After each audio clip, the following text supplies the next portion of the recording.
After just 3 minutes of watching this video, my life was never the same again. My mind shifted completely, radically, and there's no going back. If you're spiritual, into New Age ideas, witchcraft, Christianity, or even Islam, this message is for you. First, let's start with the word Muslim. It simply means one who submits to God. That's why some people say that Jesus himself was Muslim. Now, for years I was deeply involved in the New Age, witchcraft, Wicca, even Hermeticism. I was always searching for the truth. And here's the thing, those paths do have a certain kind of legitimacy, but they demand constant effort, constant energy, because the whole point is bending reality to your will. It's your own human will, your conscious and unconscious desires, shaping reality to match what you want.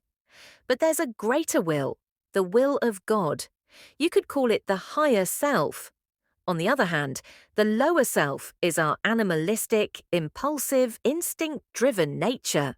The higher self is what I now see as the part of us directly connected to God.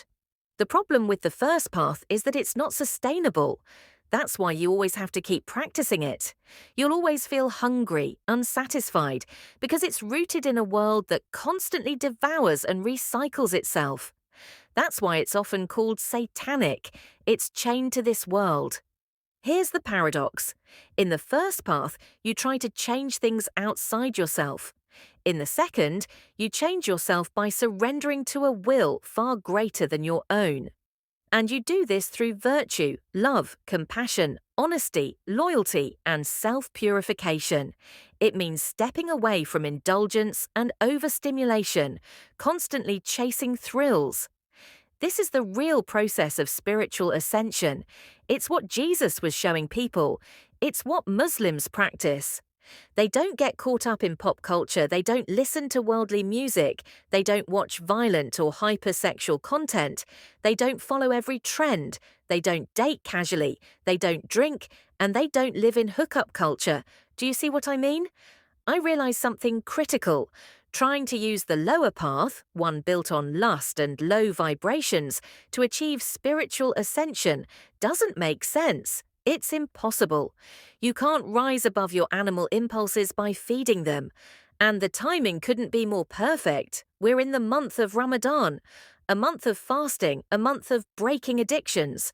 Fasting, self-discipline, carrying your cross daily, that's the real death of the ego. In the first path, we always talked about ego death. But no, that's not where it happens. If it were, you'd already have walked away once you saw it for what it truly is. Real ego death is when you finally realize it's your will, your body, your lower self that chains you to this material, three-dimensional, satanic world. This flipped my entire spiritual outlook. I actually believe Islam is what Christianity was always meant to be. That was the true message of Jesus. You don't need endless rituals or unsustainable ceremonies to please the gods. You can connect directly to the divine source, and you do it through virtue. Jesus was the ultimate example of virtue walking on this earth. For 3 days now, I haven't been able to shake this awareness. It's like it's burned into my mind. And the crazy part, I now see the kind of content I used to love in a completely different light. I see it as pagan, low magic, low vibration. I never saw it this way before. Something happened in my mind, and there's no way to unsee it.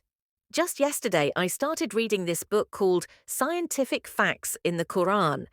I'm only on page 17, and already my mind is blown. Let me read you this part.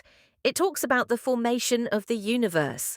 In the previous video, we talked about the Big Bang. Now, listen to this. Modern observational and theoretical cosmology clearly indicates that, at one point, the entire universe was just a cloud of smoke. This is one of the basic established principles of modern cosmology. Scientists can now observe new stars forming from the remnants of that smoke. And then the Qur'an in Surah Fussilat 41:11 says, "Then he turned to the heaven when it was smoke." Since both the earth and the heavens formed from this smoke, the conclusion is they were once a single, unified entity. Science magazine, one of the most prestigious journals in the world, published this. By the time the universe was 1 billion years old, the smoke, actually hydrogen gas that trapped light, had almost completely dissipated, allowing stars and galaxies to appear. We know that our world, the sun and the stars, did not form immediately after the initial explosion. Instead, the universe first existed in a gaseous state before stars were formed. Initially, this gas was hydrogen and helium. Condensation and pressure formed the planets, Earth, Sun, and stars out of this gaseous state.